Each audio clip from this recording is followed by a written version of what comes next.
विद्यार्थियों, आज हम अंधायुग के बारे में पढ़ेंगे, जो धर्मवीर भारती जो हैं उनके द्वारा लिखा गया एक गीति नाट्य है। इस गीति नाट्य में सर्वप्रथम मैंने आपको धर्मवीर भारती जी के जीवन परिचय के बारे में भी बताया कि धर्मवीर भारती जो थे उनका संक्षिप्त परिचय मैंने आपको बताया है। जैसे कि 25 दिसंबर 1926 में प्रयाग के अतरसुइया मोहल्ले में इनका जन्म हुआ था और इनके पिता का नाम स्वर्गीय श्री चिरंजीव लाल वर्मा है। माता का नाम स्वर्गीय श्रीमती चंदा देवी और पत्नी का नाम पुष्पा भारती है। संतान पार पिता मित्तल किंशुक भारती और प्रज्ञा भारती थी। इस तरह से हमने इनके जीवन के बारे में सारा जो अभी तक पढ़ लिया है। उसके पश्चात हम आगे आते हैं। इसमें धर्मवीर भारती जी द्वारा लिखा गया जो अंधायुग है, इसमें सबसे पहले उन्होंने इनके अनुक्रम के बारे में देखते हैं। तो सबसे पहले स्थापना है अंधायुग की। उसके पश्चात पहले अंक का नाम कौरव नगरी है, दूसरे अंक का नाम पशु का उदय, तीसरे अंक का नाम अश्वत्थामा का अर्धसत्य, अंतराल में पंख पहिए और पट्टियां हैं। चौथे अंक का नाम गांधारी का शाप है। पांचवा अंक विजय एक क्रमिक आत्महत्या और समापन में भगवान श्री कृष्ण जो हैं प्रभु जी की मृत्यु के बारे में इसमें बताया गया है। तो उसके पश्चात हम देखेंगे इसमें कितने पात्र हैं, इसमें पात्रों की संख्या कितनी है, कौन कौन है। तो पात्र जो अंधायुग के हैं, इसमें नायक के रूप में अश्वत्थामा को प्रस्तुत किया गया है और उसके पश्चात गांधारी, विदुर, धृतराष्ट्र, युधिष्ठिर, कृतवर्मा, कृपाचार्य, संजय, जुजुत्सु, वृद्ध याचक, गूंगा भिखारी, प्रहरी 1, प्रहरी 2, व्यास, बलराम, श्री कृष्ण, ये जो हैं इसमें पात्र हैं, मुख्य पात्र जो। उसके बाद घटना काल की बात करें तो इसमें महाभारत के 18वें दिन की संध्या से लेकर प्रभास तीर्थ में कृष्ण की मृत्यु के क्षण तक का वर्णन इस अंधायुग में किया गया है। उसके पश्चात अंधायुग में आते हम।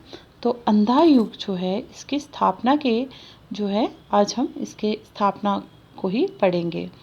तो नेपथ्य से उद्घोषणा तथा मंच पर नृत्य के द्वारा उपयुक्त भाव नाट्य का प्रदर्शन। नेपथ्य हो गया, इसमें इसको जो है अंधायुग को रंगमंच पर जो है एक नृत्य के द्वारा बताने का प्रदर्शन करने का जो है कार्य किया गया है, यत्न किया गया है। तो नेपथ्य से उद्घोषणा तथा मंच पर नृत्य के द्वारा उपयुक्त भाव नाट्य का प्रदर्शन होता है। शंख ध्वनि के साथ पर्दा खुलता है तथा मंगलाचरण के साथ साथ नृतक नमस्कार मुद्रा प्रदर्शित करता है। उद्घोषणा के साथ साथ उसकी मुद्राएं बदलती जाती हैं। मुद्राएं होती हैं उसकी जो एक्शन है, उसके जो भिन्न भिन्न तरह से वो समझाने का प्रयत्न करता है। रंगमंच होता है स्टेज पे जाके इसको बताने। जैसे आप लोग बच्चों ने देखा होगा कि रामलीला होती है हर साल, और रामलीला के द्वारा हमें जो है रामायण में क्या क्या हुआ था उसके बारे में पता चलता है। उसी प्रकार से ये भी एक गीति नाट्य है और नाटक के द्वारा रंगमंच पर प्रस्तुत करके हमें जो अंधायुग में क्या क्या है वो बताने का प्रयत्न किया गया है। जैसे नेपथ्य में उद्घोषणा होती है, मंच पर नाचते हुए एक नृतक आता है और फिर भाव नाट्य का प्रदर्शन करता है। अपने भावों को नाटक के द्वारा नृत्य के द्वारा वो प्रस्तुत करता है। शंख ध्वनि की शंख की आवाज़ आती है, पर्दा खुलता है। मंगलाचरण के साथ साथ नृतक नमस्कार मुद्रा में प्रस्तुत करता है। सर्वप्रथम कोई भी कार्य करने से पहले नमस्कार की जाती है, तो वो नमस्कार मुद्रा में प्रदर्शित करता है और फिर उद्घोषणा होती है जिसके साथ सारी मुद्राएं उसकी बदलती जाती हैं। तो ये संस्कृत में है, तो यही हिंदी में लिखा गया है। ध्यान से देखिए, मंगलाचरण होता है। मंगलाचरण में जिस युग का वर्णन, उद्घोषणा होती है ना, उसके पश्चात जिस युग का वर्णन इस कृति में है उसके विषयों में विष्णु पुराण में कहा गया है। तो इसमें बताया गया है कि लेखक ने विष्णु पुराण को आधार बनाकर जो है इसमें बताया ना विष्णु पुराण में कहा गया है। तो इसमें लेखक ने विष्णु पुराण को आधार बनाकर आने वाले भविष्य से जो है में धर्म और धन के प्रति लोगों में आस्था नहीं रहेगी, यही सब बताया है कि विष्णु पुराण के माध्यम से कि आने वाला समय कैसा होगा। वो है उस भविष्य में धर्म अर्थ ह्रास उन्मुख होंगे। मैंने देखिए साथ साथ में इसके जो है अर्थ भी लिखे गए हैं, जो कठिन शब्द हैं उनके अर्थ लिखे हैं आपके समझने के लिए। तो जो आने वाला भविष्य कौन सा होगा, जो ये अंधा युग है, ये अंधा युग कब हुआ था, युद्ध कब हुआ था महाभारत का, जिस क्षण श्री कृष्ण भगवान की मृत्यु हुई थी उसी क्षण जो है द्वापर युग खत्म हो गया था और फिर उसके पश्चात कलयुग जो है वो शुरू हो गया था। तो उसके विषय में कहा है कि आने वाला भविष्य जो होगा वो कैसा होगा, उस समय में क्या होगा वो बतलाया गया है। तो धर्म के नाम पर होने वाले कार्य, अर्थ संबंधी सभी कार्य पतन की राह पर चल पड़ेंगे आने वाले समय में। इसी कारण सारी पृथ्वी धीरे धीरे विनाश की ओर अग्रसर होगी। चारों ओर धर्म और अधर्म का, धर्म नहीं अधर्म का, अनाचार का बोलबाला होगा। जिसके पास फिर क्या होगा, सत्ता होगी जिसकी पूंजी होगी, पूंजी हो गया धन, सत्ता होगी उनकी, किसकी सत्ता होगी, किसका शासन चलेगा, जिसके पास धन होगा, संपत्ति होगी। कहने का अर्थ हो कि जिसके पास धन होगा वही लोग सत्ता का भोग करेंगे। कपटी व्यक्ति ही समाज में, और धन कौन लोग जो है एकत्रित करेंगे, जो कपट के द्वारा कपटी होंगे, लालची होंगे, वो कपटी व्यक्ति ही समाज में सम्मान एवं महत्व प्राप्त कर पाएंगे। कब, ये कलयुग के बारे में कहा गया कि कलयुग में क्या होगा। जिन लोगों को फिर आगे बताया है, कपट वेश धारण में महत्व हेतु जिसके नकली चेहरे होंगे, नकली चेहरे कपटी चेहरे, कपट से भरे हुए होंगे।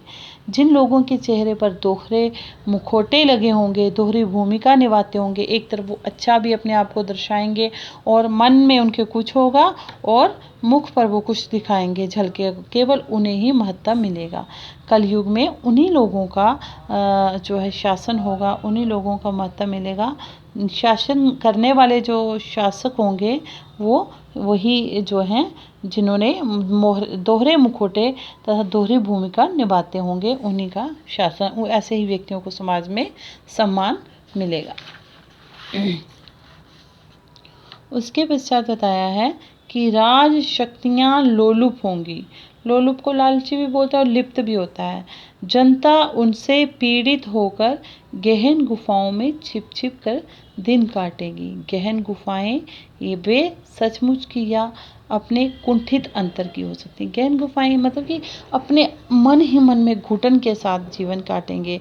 राज शक्तियाँ जो होंगी वो लालची होंगी, जिनके हाथ में सत्ता होगी, शासन करने वाले जो लोग होंगे वो शासक होंगे, शक्तियाँ अथवा स्वार्थों से पूरी तरह लिप्त रहेंगी वो लोग शक्तियाँ। सारी प्रजा ऐसे स्वार्थी शासन प्रणाली से दुखी होकर दूर कहीं गुफाओं में जाकर शरण लेगी। वहीं गुफाओं में छिप छिप कर बेचारी जो है वो जनता अपने दिन काटेगी। कि कहने का अर्थ हुआ कि जो लोग बेईमान होंगे वो फलीभूत होंगे, जो कपटी होंगे, दोहरे मुखौटे लगाकर चलेंगे, उन्हीं का शासन होगा। बाकी जनता जो गरीब जनता है वो इनके अत्याचार को सहन करेगी और अपने गहन गुफाओं में हो गया, अपने मन में कुंठित होकर वो अपनी इच्छाओं को मारकर जीवन जो है यातना को भोगेगी। ये गहन गुफाएं कुछ और नहीं, बेचारी बेबस लाचार प्रजा के मन की हैं जो कुंठित रूप से शरण ढूंढ रही हैं। तो गुफाओं में छिपने की मुद्रा का प्रदर्शन करते करते नृतक नेपथ्य में चला जाता है। कि एक तरफ रंगमंच पर जो है गुफाएं बनाई गई हैं और जिस तरह से स्थापना के विषय में बताया जा रहा है वो वैसे ही जो नृतक है वो मुद्रा भी दिखा रहा है, वो एक्टिंग भी कर रहा है। मुद्रा हो गई एक्टिंग करना है, वही तरह से वो दिखाता है कि वो गुफाओं में छिपने की जो है वो मुद्रा कर रहा है। फिर उसके पश्चात बताया कि युद्ध के उपरांत क्या हुआ। युद्ध खत्म हुआ, कितने दिन युद्ध चला, 17 दिन। 17 दिन युद्ध चला, 18वें दिन से आगे जो क्या हुआ, ये अंधा युग अवतरित हुआ। अंधा युग क्या हो गया, कलयुग। अंधा युग जो है कलयुग को कहा गया है। तो इसको जब आप करेंगे तो आप सर्वप्रथम ध्यान रखें, इसमें आपने प्रसंग भी लिखना है, व्याख्या भी लिखनी है। प्रसंग में आप लिखोगे जैसे प्रस्तुत अवतरण हमारी पाठ्य पुस्तक अंधा युग के स्थापना अंश से लिया गया है, जिसके नाटक के नाटककार धर्मवीर भारती जी हैं। डॉक्टर धर्मवीर भारती ने जो इस अंश में इस नाटक जी ने प्रमुख गीति नाट्य में जो है, जो भी इसमें आप जैसे जैसे पढ़ेंगे उनके बारे में जो है प्रस्तुत 2 पंक्तियों में करके फिर इसकी व्याख्या, जैसे मैं आपको समझा रही हूँ ये इसकी व्याख्या होगी। वो जो पंक्तियाँ पूछी जाए उनकी व्याख्या आप लिखेंगे, लेकिन उसके लिए आपको पूरी पुस्तक को ध्यानपूर्वक समझना है और इसके व्याख्या को याद भी करना है। ये अंधा युग अवतरित हुआ। कौन सा युग? ये अंधा युग जो हो गया, लेखक क्या कहना है कि महाभारत के भीषण संग्राम के बाद अंधा युग हो गया आया, जिसे हम कलयुग के नाम से भी जानते हैं।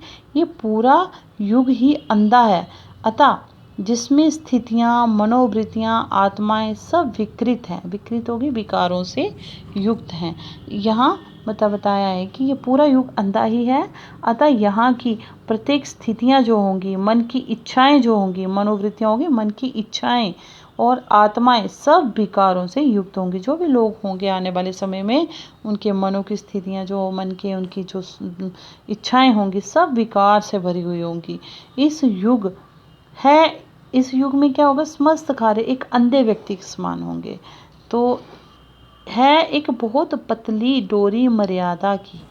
तो क्या है कि इस युग में मर्यादा की एक बहुत पतली डोरी अभी भी विद्यमान है, कि एक पतली सी उम्मीद, पतली डोरी यहाँ बोला है कि उम्मीद को लेकर कि एक पतली डोरी होगी, पर वह भी उलझी है दोनों ही पक्षों में।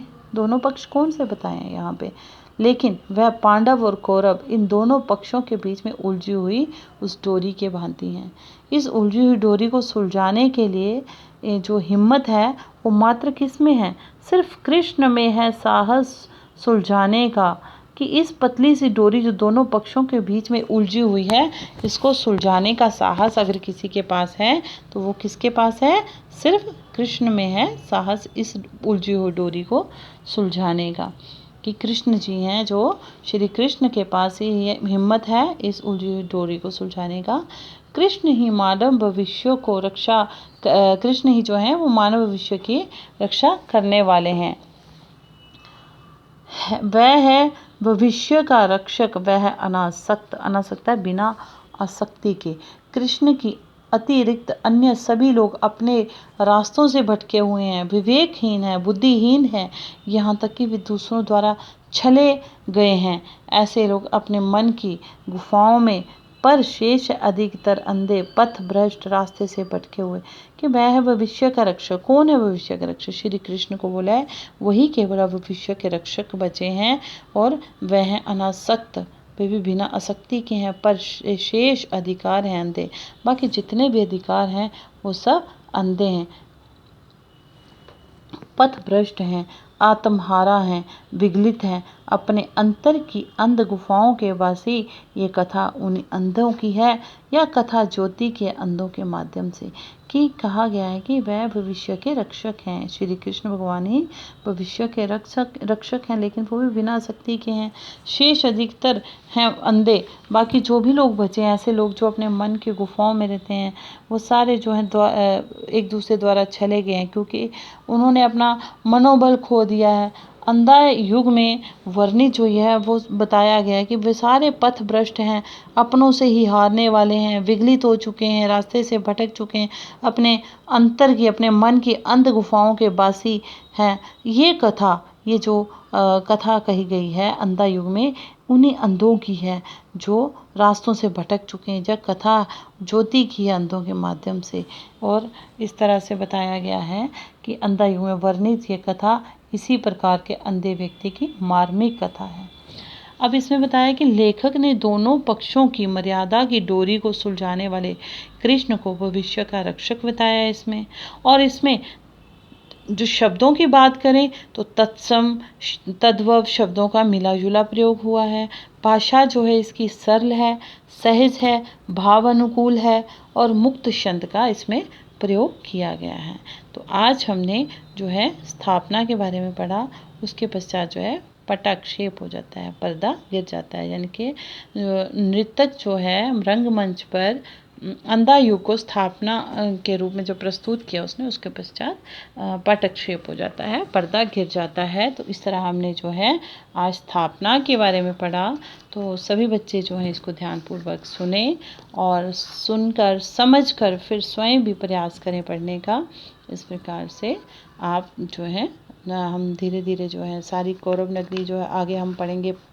पहला अंक कौरव नगरी, फिर उसके पश्चात जो है दूसरा अंक, तीसरा अंक जो है, फिर अंतराल, चौथा अंक, पांचवा अंक पढ़ेंगे। तो उम्मीद है कि आप सब इसको अच्छे से याद करेंगे। इसमें जितने भी पात्र हैं हमें उसके जो हैं चरित्र चित्रण याद करने हैं और जितने भी अंक हैं उनके सार भी याद करने हैं और लॉन्ग आंसर हैं और अति लघु हैं और लघु हैं, वस्तुनिष्ठ प्रश्नों के उत्तर भी याद करेंगे। धन्यवाद।